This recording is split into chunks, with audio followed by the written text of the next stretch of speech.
सुशासन की सरकार कहते हैं आप लोग नीतीश कुमार के शासनकाल को, लेकिन भ्रष्टाचार जो है वह लगातार देखने को मिल रहा है। पदाधिकारी जो है वह घूस लेते हुए दिख रहे हैं और अंचल में जो है वह व्यापक पैमाने पर जो विपक्ष है या फिर देखा जाता है लगातार कि भ्रष्टाचार है। अंचलाधिकारी हो या कर्मचारी हो, लगातार बिना पैसे के काम नहीं करते हैं। बिहार की बहुत ख़राब स्थिति थी। लॉ एंड ऑर्डर की बात करें, इंफ्रास्ट्रक्चर की बात करें, तो हर क्षेत्र में बहुत बुरी हालत थी। विपक्ष आरोप लगाता है कि 5 से आप लोग हैं बिहार में, तो उद्योग लगाने में लेट नहीं कर दिया आप लोगों ने। कुछ लोग ऐसे होते हैं बिचौलिया टाइप के जो उनको ठग लेने का काम करते हैं, और प्रखंड स्तर पर भी जो आप बोल रहे हैं सीओ और वीडियो के स्तर पर, तो कुछ लोग हैं, अभी भी हैं, लेकिन कहीं भी कुछ ऐसा संज्ञान में आता है और पब्लिक डोमेन से निकल कर सरकार के आता है, तो निगरानी विभाग और सब लोग अपना काम कर रहे हैं। बहुत लोग पकड़ाए भी हैं, बहुत लोग दंडित किए हैं, आज जेल में भी है। ये जो 10,000 आप लोगों ने डाला है, महिलाओं में एक धारणा बनी हुई है कि ये जो 10,000 रुपये आप दे रहे हैं तो इससे शुरुआत लोग रोजगार करेंगे, तो क्या फिर इसे लौटाना है या फिर नहीं लौटाना है? देखिए, सरकार ने स्पष्ट किया है और आप न्यूज़पेपर के माध्यम से, इलेक्ट्रॉनिक मीडिया के माध्यम से आप देख रहे हैं, सरकार तो स्पष्ट कह रही है कि ये आपके लिए, रोजगार के लिए हम दिए हैं, इसको वापस नहीं करना। हम आगे हमारी सोच है कि कुटुंबा को हम लोग सेवा करें, कुटुंबा को विकसित करें। अभी तेजस्वी प्रसाद यादव यात्रा पर है, लेकिन अभी तेज प्रताप यादव को घर से बाहर कर दिया गया, तो वही आचार्य जो है वह लगातार हमलावर हैं और इशारा जो है वह तेजस्वी यादव के करीबी है, राज्यसभा सांसद संजय यादव का है। उस पर हिंदुस्तानी अवाम मोर्चा का क्या? जी नमस्कार, मैं चितरंजन कुमार और आप देख रहे हैं सीतयोग न्यूज।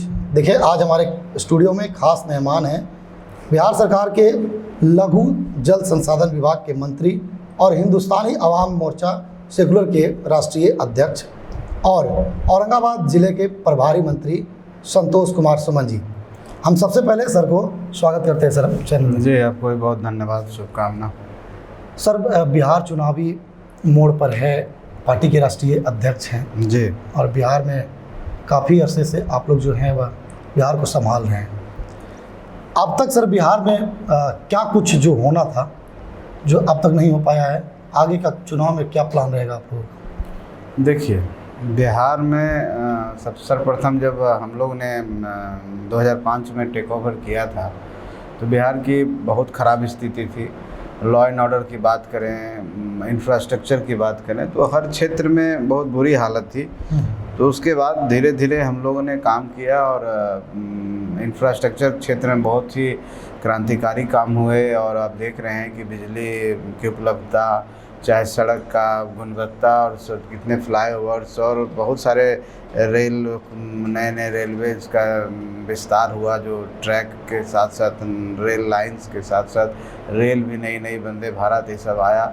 और अब हम मेट्रो की भी बात कर रहे हैं, गंगा में हम वाटर स्टीमर की भी बात कर रहे हैं। तो एक इंफ्रास्ट्रक्चर और एक माहौल हुआ कि शांति का माहौल आया। जैसे ही माननीय मुख्यमंत्री श्री नीतीश कुमार जी ने टेक ओवर किया, तो हमारी बच्चियां को साइकिल पोशाक योजना जो था, वो बच्चियां जब स्कूल जाने लगी तो एक माहौल में परिवर्तन आया, एक वातावरण बना। और हम उस चीज़ को, जैसे पहले गड्ढे थे, उसको गड्ढे को भरने में हम काम किए और लोगों में विश्वास और सब चीज़ पैदा हुआ। अब एक चीज़ है बिहार में जी, जो हमारी प्रमुखता में है कि हम कैसे बिहार में उद्योग को ला सकें, बड़े औद्योगिक घराने यहाँ पर आ सकें। इस ओर हमारा कदम है और उसके लिए सरकार ने पहल किया है कि औद्योगिक जो हमारा जो कैसे आ सके, हमने पॉलिसी बनाया है, इंडस्ट्रियल पॉलिसी जिसको कहते हैं। और वो हमने कहा है कि जो भी लोग यहाँ आएंगे उनको सिंगल विंडो सिस्टम दिया जाएगा और हम ज़मीन मुहैया कराएंगे। अगर 100 करोड़ रुपया का इन्वेस्टमेंट वो करते हैं, 1000 से ज़्यादा को रोज़गार देते हैं, तो उनको जो सुविधाएं मिलती है, टैक्स रिबेट की बात होती है, जीएसटी में रिबेट की बात होती है, उनके जो वर्कर्स होते हैं, प्रोविडेंट फंड हो, ESI जिसको, और ये सब चीज़ों में हम 14 साल तक उनको रिबेट देंगे। विपक्ष आरोप लगाता है कि 5 से आप लोग हैं बिहार में, तो उद्योग लगाने में लेट नहीं कर दिया आप लोगों ने? देखिए, विपक्ष ने जिस हाल में छोड़ा था बिहार को, तो एक वातावरण तो आपको बनाना होगा। बिहार बहुत सारे सेक्टर में पीछे था, तो हम लोग सबको धीरे धीरे निकालते गए। जैसे आप SC/ST की बात करें तो SC/ST विद्यालय की संख्या ना के बराबर थी, हमारे बच्चे नहीं पढ़ने जाते थे। अब देखिए कि बड़े बड़े स्कूल खुल रहे हैं, 720 आसन के स्कूल खुल रहे हैं, रेसिडेंशियल विद्यालय खुल रहे हैं। वो समाज के उस तबके के लोग पढ़ना शुरू कर दिए। IT का कोई नाम नहीं था, हमने IT क्षेत्र में भी काम किया है। तो देखिए एक माहौल बनाना होता है, और ऐसा नहीं है कि हमने काम नहीं किया। आप देखिए कि किस तरह से महिलाओं को स्वावलंबन यहाँ किया गया है। हम पंचायती राज इंस्टीट्यूशन में 50% रिजर्वेशन दिए, और हम अभी देख रहे हैं कि जीविका को और मजबूत करने के लिए हम उनका मानदेय बढ़ाए हैं कि सहकारी संघ समिति बैंक माननीय प्रधानमंत्री जी के द्वारा हुआ है। हम उनको टैक्स में रिबेट देने की माननीय मुख्यमंत्री जी ने कहा है। तो जो घर घर में हम रोज़गार पैदा करने के लिए काम किए। अभी आप देख रहे होंगे कि अभी हम आज ही के दिन हम प्रभारी मंत्री हैं और यहाँ पर हम आए हैं। करीब 75 लाख लोगों के खाते में, जो हमारी बहनें हैं उनके खाते में 10 हज़ार रुपया अभी गया है। और हमें मुख्यमंत्री जो महिला रोज़गार योजना है उसके तहत हम 2,10,000 रुपया देंगे। ये जो 10,000 आप लोगों ने डाला है, महिलाओं में एक धारणा बनी हुई है कि ये जो 10,000 रुपया आप दे रहे हैं तो इससे शुरुआत लोग रोज़गार करेंगे, तो क्या फिर इसे लौटाना है या फिर नहीं लौटाना है उसको? देखिए, सरकार ने स्पष्ट किया है, और आप न्यूज़पेपर के माध्यम से, इलेक्ट्रॉनिक मीडिया के माध्यम से आप देख रहे हैं, सरकार तो स्पष्ट कह रही है कि ये आपके लिए रोज़गार के लिए हम दिए हैं, इसको वापस नहीं करना। हम 2,10,000 अभी 10,000 रुपये दिए हैं, और 10,000 से आप स्टार्ट करते हैं किसी रोज़गार का, और स्टार्ट करने के बाद सरकार के पास आप आवेदन देते हैं, और सरकार जब देखेगी कि नहीं आप आगे बढ़ सकते हैं तो हम 2 लाख रुपया और देंगे। उसके अलावा भी अगर आपके अंदर पोटेंशियल है तो सरकार आपको बैंक से लोन भी दिलाएगी, सॉफ्ट लोन जिसको कम ब्याज दरों पर दिलाएगी। तो हम हर तरह से मदद करने की कोशिश कर रहे हैं। हमारा टारगेट ये है कि हर घर में एक उद्यमी पैदा हो। महिला अगर रोज़गार करने लगेगी तो निश्चित तौर पर जो पलायन की बात लोग करते हैं वो एकदम जीरो हो जाएगा, और वो भी किसी को रोज़गार देंगी। तो हम घर को स्वावलंबन करने का आए हैं, घर को स्वावलंबी बनाने की ओर बढ़े हैं। सुशासन की सरकार कहते हैं आप लोग नीतीश कुमार के शासनकाल को, लेकिन भ्रष्टाचार जो है वह लगातार देखने को मिल रहा है। पदाधिकारी जो है वह घूस लेते हुए दिख रहे हैं, और अंचल में जो है वह व्यापक पैमाने पर जो विपक्ष है या फिर देखा जाता है लगातार कि भ्रष्टाचार है। अंचलाधिकारी हो या कर्मचारी हो, लगातार बिना पैसे के काम नहीं करते हैं। देखिए, हम इस बात से इनकार नहीं करते हैं कि कहीं पर इस तरह की बातें नहीं होती होगी जो आप कह रहे हैं। बातें हैं, होती है, लेकिन इतना हम आपको बता देते हैं कि जो भी बातें हम लोग के संज्ञान में आती है, और अगर कोई आम आदमी भी अगर शिकायत करेगा सही जगह पर तो निश्चित तौर पर उनके ऊपर कार्रवाई होगी। सरकार देखिए किसी को बकसती नहीं है, चाहे वो कितना बड़ा हो। अगर आप गलत काम करेंगे तो कानून का रास्ता है, कानून आपको दंडित करेगा, जो संवैधानिक व्यवस्था है। तो ऐसी बात नहीं है। बाकी उसके बाद भी कुछ आदतन लोग होते हैं, ऐसे लोग होते हैं कि उसके कितनी भी कड़ाई आप करें तो कुछ करते हैं, लेकिन सरकार सारा भ्रष्टाचार 0% टॉलरेंस की बात करती है, और हम लोग कोशिश करते हैं कम से कम इस तरह जितना कम हम लोग कर सकें करेंगे। तो हम लोग की पूरी कोशिश है, पूरी ट्रांसपेरेंसी है। पहले तो पैसे ऐसे ही जाते थे, अब देखिए कि DBT के माध्यम से डायरेक्ट खातों में, लाभुक के खातों में जाता है, चाहे वो मुख्यमंत्री आवास योजना हो, प्रधानमंत्री आवास योजना हो, चाहे किसी तरह की बात हो। अभी हम 10,000 दिए तो सबको DBT किए। हम कोशिश कर रहे हैं कि कोई बीच में मिडिल मैन ना हो, लेकिन उसके बावजूद भी हमारी जनता भोली भाली है। कुछ लोग ऐसे होते हैं बिचौलिया टाइप के, जो उनको ठग लेने का काम करते हैं। और प्रखंड स्तर पर भी जो आप बोल रहे हैं CO और VDO के स्तर पर, तो कुछ लोग हैं, अभी भी हैं, लेकिन कहीं भी कुछ ऐसा संज्ञान में आता है और पब्लिक डोमेन से निकल कर सरकार के आता है, तो निगरानी विभाग और सब लोग अपना काम कर रहे हैं। बहुत लोग पकड़ाए भी हैं, बहुत लोग दंडित किए हैं, आज जेल में भी हैं। तो हमारी पूरी कोशिश है कि इसको हम क्लीन करें, स्वच्छ करें, और आगे बिहार को एक नया बिहार बनाएं। पार्टी के राष्ट्रीय अध्यक्ष हैं। आने वाले विधानसभा चुनाव जो है वह बहुत जल्द होने वाला है। पिछले महीने में, अब जो है आने वाला महीना में घोषणा लगभग हो जाएगा। तैयारी भी है, जिला प्रशासन या निर्वाचन आयोग जो है कर ली है। हिंदुस्तानी आवाम मोर्चा की कितने सीटों पर दावेदारी है? देखिए, दावेदारी अगर हमारे कार्यकर्ताओं की बात करें तो सब कार्यकर्ताओं की महत्वाकांक्षा है। जो कार्यकर्ता मेहनत करता है और निश्चित तौर पर वो चाहता है कि उसको मौका मिले जनता की सेवा करने का, जनता का प्रतिनिधित्व करने का। तो ऐसे बहुत बड़ी संख्या है और हम तो 243 पर तैयारी कर रहे हैं, लेकिन उसके बाद भी अगर उसमें से भी छांट दिया जाए तो ऐसे बहुत बड़ी संख्या है। लेकिन देखिए, वो संख्या होना, हमारी तैयारी होना, हम तैयारी इसलिए भी कर रहे हैं कि हम जब गठबंधन में हैं और गठबंधन के दूसरे साथी जब हम एनडीए के रूप में लड़ रहे हैं तो कोई दूसरे सीट पर दूसरे साथी लड़ेंगे, उनको हमको मदद करना है। तो हमारी तैयारी 243 सीट पर है। लेकिन अभी कितने सीट किसको मिलेगा, हम समझते हैं कि सम्मान के साथ हम लोग हैं, सम्मानजनक समझौता है। और जो शीर्ष नेतृत्व हैं बड़े घटक दल के, वो इस बात को समझते हैं और हम लोग, समय अब बहुत जल्द है, अब तो आपने आचार संहिता लगने का समय आ चुका है, तो हम समझते हैं कि 5-7 दिनों के अंदर ये सारी बातें स्पष्ट हो जाएगी और हम लोग एकदम पूरी तरह से सौहार्दपूर्ण और वातावरण में एकदम शांतिपूर्वक सब अपना सीटों का बंटवारा करेंगे और हम लोग के कैंडिडेट एक होकर के एनडीए के कैंडिडेट के रूप में चुनाव में जाएंगे।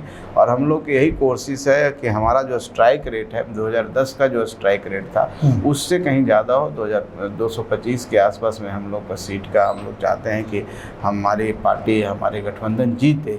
इसकी हम कोशिश कर रहे हैं, इसके लिए हम काम भी किए हैं और जनता का विश्वास भी है, जनता में उत्साह भी है एनडीए के प्रति। डबल इंजन की सरकार है और जनता जानती है कि यही बिहार के विकास कर सकते हैं। केंद्रीय मंत्री और पार्टी के संरक्षक है आपके पिताजी हैं, उन्होंने कई बार मंचों से सीटों की मांग भी कर दी है, तो क्या उससे इर्द गिर्द सीटों पर आप चुनाव लड़िएगा? देखिए, माननीय जो हमारे संरक्षक महोदय आदरणीय श्री जीतन राम मांझी जी, वो जब भी इस तरह की बात किए हैं तो जब कार्यकर्ताओं के बीच में वो रहते हैं तो कार्यकर्ता उनसे डिमांड करता है, वो अपनी इच्छा व्यक्त करता है, तो वो कहते हैं अपने कार्यकर्ताओं के कि देखिए, सीट लेना और सीट पाना है आपके ऊपर डिपेंड करता है। आपकी जितनी मेहनत होगी, आप जितने लगन से काम करेंगे और आप क्षेत्र में दिखेंगे, किसी विधानसभा में मान लीजिए कि कोई इच्छा रखता है कि इस विधानसभा का हम प्रतिनिधित्व करें, तो उस विधानसभा में उसकी तैयारी कैसी है, उसी के ऊपर टिकट मिलेगा ना। तो वो कहें कि आप इतनी तैयारी करो, इतनी मजबूत बनो कि हम 20 सीट और 40 सीट जीत सकें। तो उनका कहने का ये मतलब है, लेकिन इसका ये मतलब नहीं है कि हमने अपनी डिमांड रखी है। कोई दल डिमांड मीडिया में नहीं रखता है, डिमांड का अपना जगह पर है।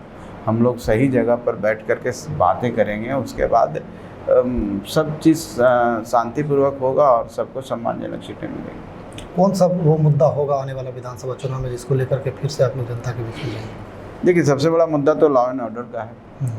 हम शांति दिए हैं और जिस तरह से एक पार्टी के कार्यकर्ता इतने उग्र हो जाते हैं और उग्रता का प्रदर्शन अभी भी करते हैं, तो ये लोगों में आज भी भय है कि अगर गलती से अगर उन लोग आ जाएंगे तो वही वाला राज आ जाएगा। तो शांति का है, रोजगार का है, भ्रष्टाचार का है, तो ये सब मुद्दों को लेकर के हम लोग नया बिहार बनाने का, औद्योगिक क्रांति लाने का मुद्दा है। क्योंकि अभी हम लोग ने सरकार के प्रयास से 1,80,000 करोड़ का MOU साइन हुआ है। बहुत सारे उद्योग घराने बिहार में इंटरेस्ट दिखाए हैं और हम समझते हैं कि हमारी सरकार बनेगी, हम उनको माहौल देंगे। अभी भी हमने देखा है कि रिलायंस ने 40,000 करोड़ का एक MOU साइन करने की बात कर रहे हैं। तो एक औद्योगिक क्रांति का एक दौर है, वो हमारा मुद्दा है। उसको हम लोग आगे बढ़ा सकें और बिहार को अग्रणी राज्यों में शामिल करा सकें और रोज़गार लोगों को दे सकें, ये हमारा सबसे बड़ा मुद्दा है। अभी तेजस्वी प्रसाद यादव यात्रा पर है, लेकिन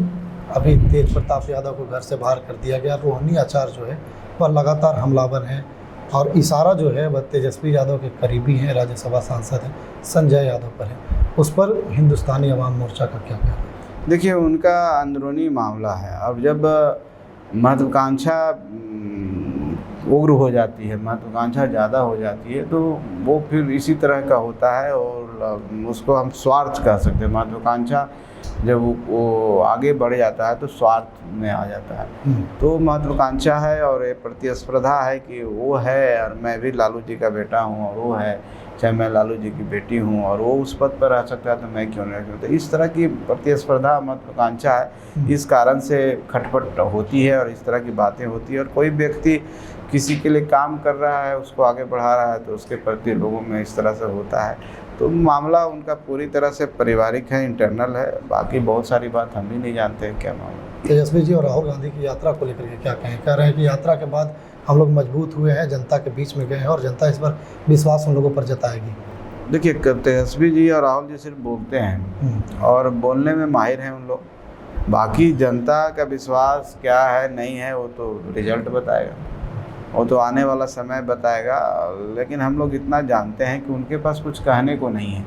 विकास की बात वो नहीं कर सकते हैं क्योंकि वो 15 साल उनको बिहार की जनता ने दिया और उनको 40 साल से ऊपर दिया। तो उन्होंने क्या विकास किया और अभी ये 20 सालों में क्या विकास हुआ, उसकी तुलना उन लोग कर लें तो हम समझते हैं कि विकास की बात नहीं कर, उन लोग रोज़गार की बात करते हैं। तो रोज़गार तो हमने दिया है। अभी आज के डेट में माननीय मुख्यमंत्री जी ने कहा है कि हम 50 लाख लोगों को नौकरी और रोज़गार दिए, करीब 10 लाख लोगों को नौकरी दिए हैं और 40 लाख लोगों को रोज़गार दिए, और आने वाला 5 साल में 1 करोड़ को नौकरी और रोज़गार देंगे। तो हम हर क्षेत्र में काम करें। शिक्षा का क्षेत्र हो, देखिए हमारा बजट कितना है, पहले शिक्षा के क्षेत्र में कितना बजट हुआ करता था। इंफ्रास्ट्रक्चर गुणवत्ता बढ़ा है, टीचर्स भी नए नए बहाल हो रहे हैं। तो हम हर क्षेत्र में काम कर रहे हैं। तो उनको कहना है, क्योंकि विपक्ष में है, कुछ न कुछ कहेंगे और यात्रा निकालने से निश्चित तौर पर उनको बिहार की परिदृश्य नज़र आएगी। बिहार में जो कठिनाइयाँ हैं, बिहार की जो भौगोलिक स्थिति है उसके बारे में जानेंगे, क्योंकि पहले तो कभी बिहार घुमा नहीं, न राहुल जी घूमे न तेजस्वी जी घूमे। तो इस चुनाव के समय यात्रा निकालते हैं। अंतिम सवाल है जी, चुनाव है, कुटुंबा से आपने भी विधानसभा लड़ा है, फिर से कुटुंबा पर नज़र है हिंदुस्तानी अवाम मोर्चा का? देखिए, हिंदुस्तानी अवाम मोर्चा कुटुंबा चुनाव लड़ना चाहती है और निश्चित तौर पर हम लोग चाहते हैं कि एक बार कुटुंबा की सेवा करें। मैंने अपने जीवन का पहला चुनाव लड़ा था वहाँ से और मुझे पराजय हासिल हुआ, लेकिन उससे कुछ नहीं होता। मुझे 42,000 लोगों ने अपना मत दिया और अपना आशीर्वाद दिया, उनको मैं आपके माध्यम से धन्यवाद देता हूँ। आगे हमारी सोच है कि कुटुंबा को हम लोग सेवा करें, कुटुंबा को विकसित करें। मेरे विधायक जो मंत्री हैं, जिस विभाग के हैं, उस विभाग से बहुत सारे काम हमने वहाँ दिया है। तो हम समझते हैं कि वहाँ विकास की ज़रूरत है और हम पार्टी का कोई अगर कार्यकर्ता, चाहे एनडीए का कोई कार्यकर्ता वहाँ से जीत जाएगा तो बिहार जो रुका हुआ, थमा हुआ, वो आगे बढ़ेगा। आप चुनाव लड़िएगा या आपके कार्यकर्ता कुटुंबा से लड़ेंगे? देखिए, मेरी कोई ऐसी इच्छा नहीं है कि मैं चुनाव लड़ूं। मेरे कोई कार्यकर्ता ही चुनाव लड़ेंगे और हम लोग एक अच्छे व्यक्ति की तलाश कर रहे हैं जो वहाँ से चुनाव लड़ सकें। चलिए, धन्यवाद। तो देखिए, ये थे हमारे साथ मंत्री संतोष कुमार सुमन, जो औरंगाबाद के प्रभारी मंत्री हैं, लघु जल संसाधन विभाग के मंत्री हैं। लगातार इन्होंने हमारे साथ चर्चा की और चर्चा में कई तरह की बातें जो है इन्होंने की है। इनका कहना है कुटुंबा पर नज़र हमारी है। पूर्व में इन्होंने चुनाव भी लड़ा था कुटुंबा से। इसके अलावा बिहार में जो चल रही है, आने वाला विधानसभा चुनाव में किस मुद्दे पर ये जाएंगे, इन्होंने साफ तौर पर बताया। खबर को लेकर आपकी क्या प्रतिक्रिया है, कमेंट बॉक्स में बताइएगा। देखते रहें सिटी न्यूज़।